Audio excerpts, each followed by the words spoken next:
Assalamualaikum warahmatullahi wabarakatuh. Oke, pertemuan kali ini kita akan membahas tentang cerpen. Cerita pendek atau disebut dengan cerpen adalah suatu bentuk prosa naratif atau fiktif. Cerita pendek cenderung padat dan langsung pada tujuannya dibandingkan dengan karya-karya fiksi yang lebih panjang seperti novel dalam pengertian modern dan novel.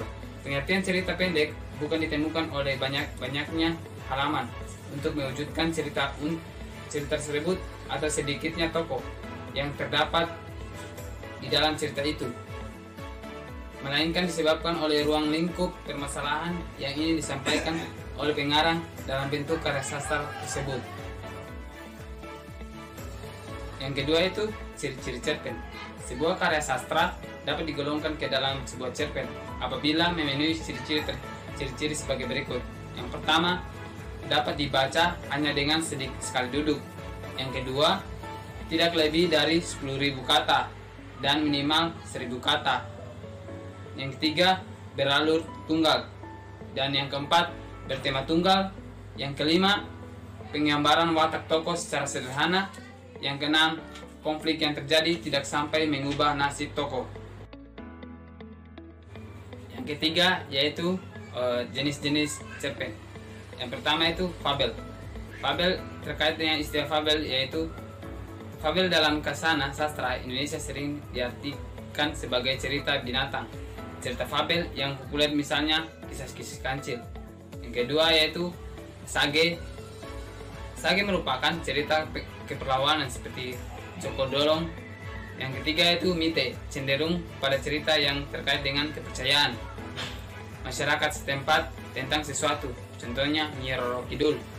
Sedangkan legenda mengandung sebuah cerita mengenai asal-usul terjadinya suatu tempat seperti Banyuwangi. Yang keempat yaitu unsur-unsur intrinsik cerpen. Unsur-unsur intrinsik cerpen meliputi hal-hal sebagai berikut. Yang pertama, tema. Dalam teori sastra, pikiran atau pendapat yang ada dalam karya sastra disebut tema dan masalah. Masalah adalah berbagai persoalan yang menyangkut hubungan antara manusia dengan sesamanya, dengan alam sekitarnya, dan dengan Tuhannya yang muncul di dalam karya. Yang kedua yaitu alur. Alur terbagi atas 3. Yang pertama, alur maju.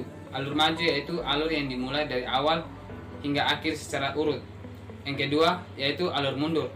Alur mundur yaitu alur yang susunannya dimulai dari peristiwa akhir. Yang ketiga yaitu alur gabungan. Selain kedua alur di atas, terdapat alur yang susunannya tidak urut dari awal hingga akhir atau dari akhir hingga ke awal.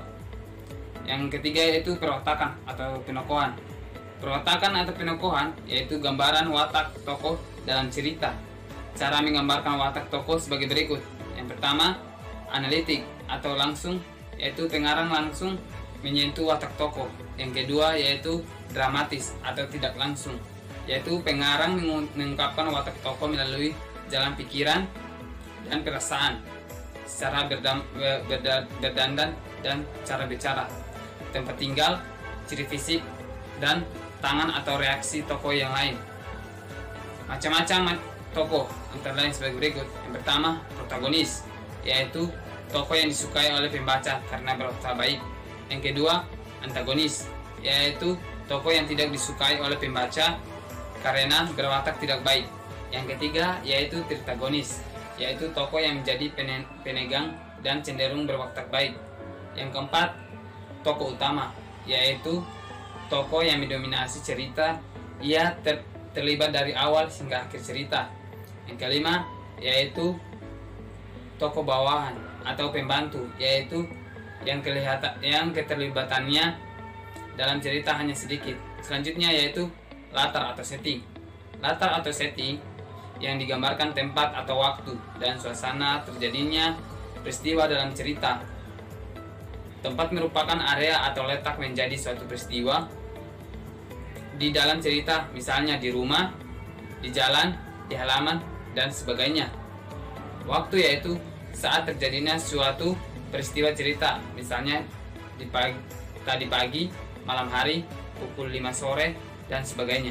Yang selanjutnya itu sudut pandang atau point of view. Sudut pandang yaitu gambaran kedudukan pengarang dalam cerita. Macam-macam sudut pandang sebagai berikut. Yang pertama, akuan, yaitu pengarang sebagai tokoh utama dalam cerita, sehingga tokoh utama disebut dengan kata aku, saya, atau gue. Cerita yang dikisahkan seolah pengalaman pengarang sendiri. Yang kedua yaitu dian, yaitu pengarang sebagai pencerita, hanya mengisahkan pengalaman orang lain, sehingga tokoh utama disebut sebagai kata dia, nama seseorang. Yang selanjutnya itu amanat. Amanat yaitu pesan atau nasihat pengarang kepada pembaca yang dimuat di dalam cerita, baik disampaikan secara eksplisit maupun implisit. Yang terakhir yaitu gaya bahasa. Gaya bahasa yaitu pemakaian majas atau gaya bahasa dalam cerita. Gaya bahasa diperlukan untuk menghidupkan cerita supaya lebih dinamis. Mungkin itu saja materi yang bisa saya sampaikan. Dengan ucapan wabillahi taufiq wal hidayah. Assalamualaikum warahmatullahi wabarakatuh.